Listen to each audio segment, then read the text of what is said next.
পৃথিবীর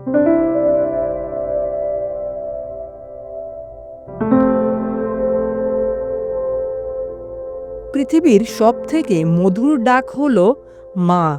সন্তানের জন্য সবথেকে বেশি যে আত্মত্যাগ করতে পারে সে নামটি হলো মা। স্বার্থপর এ দুনিয়াতে নিঃস্বার্থভাবে শুধু মাই আমাদেরকে ভালোবাসতে পারেন। আজ বিশ্ব মা দিবস। মায়ের প্রতি ভালোবাসা, শ্রদ্ধা ও কৃতজ্ঞতা প্রকাশের দিন। প্রতি বছর মে মাসের দ্বিতীয় রোববার মা দিবস পালন করা হয়। ১৯০৮ সালে সর্বপ্রথম মা দিবস উদযাপন করেছিলেন আন্না জার্ভিস নামে এক ব্যক্তি।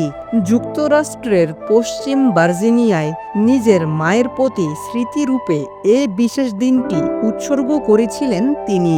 ১৯১১ সাল থেকে যুক্তরাষ্ট্রের প্রতিটি রাজ্য মা দিবস পালনের ঘোষণা দেওয়া হয়। পরে ১৯১৪ সালের ৮ মে মার্কিন কংগ্রেস মে মাসের দ্বিতীয় রোববারকে মা দিবস হিসেবে ঘোষণা করে। এইভাবেই শুরু হয় মা দিবসের যাত্রা।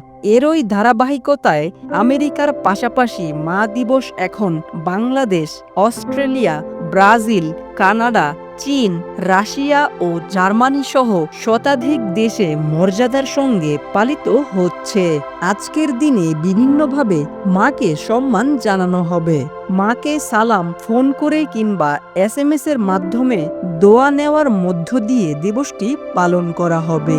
সন্তানরা মায়ের প্রতি ভালোবাসা জানাতে কেউ ফুলসহ বিভিন্ন উপহার দিয়ে মাকে শুভেচ্ছা জানাবে। তবে মা দিবস শুধু একটি নির্দিষ্ট দিনেই সীমাবদ্ধ নয়। একজন মা যেভাবে তার সন্তানকে যত্ন ও ভালোবাসা দিয়ে বড় করে তোলেন, সে ঋণ কোনোদিনই শোধ করা যাবে না। এজন্য মায়ের প্রতি ভালোবাসা ও যত্ন শুধু একটি দিবসের মধ্যে না রেখে মাকে নিঃশর্তভাবে ভালোবাসাই সন্তানদের দায়িত্ব।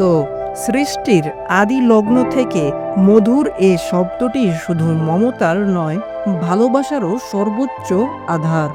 মায়ের অনুগ্রহ ছাড়া কোনো সন্তানের ধারণ করা সম্ভব নয়। সন্তানের জন্য মা বিপুল ত্যাগ স্বীকার করেন, অকৃত্রিম ভালোবাসা দিয়ে সন্তানকে বড় করেন, প্রতিদানে কিছুই চান না। সেই মায়ের জন্যই আজ একটি বিশেষ দিন। মা চিরন্তন, মায়ের তুলনা হয় না। মা সৃষ্টির নাম। মায়ের দায়িত্ব ইঞ্চি ইঞ্চি করে পালন করতে হয়। মাকে সবসময় সোনারূপা, হীরা মুক্তা দিতে হবে এমনটা নয়। মায়ের মুখের হাসিটাই বলে দেবে সন্তানের দেওয়া কোন জিনিসটা ভালো লেগেছে। মা দিবসে দুনিয়ার সব নারীর জীবন নিরাপদ হবে এমন প্রতিজ্ঞাও প্রয়োজন।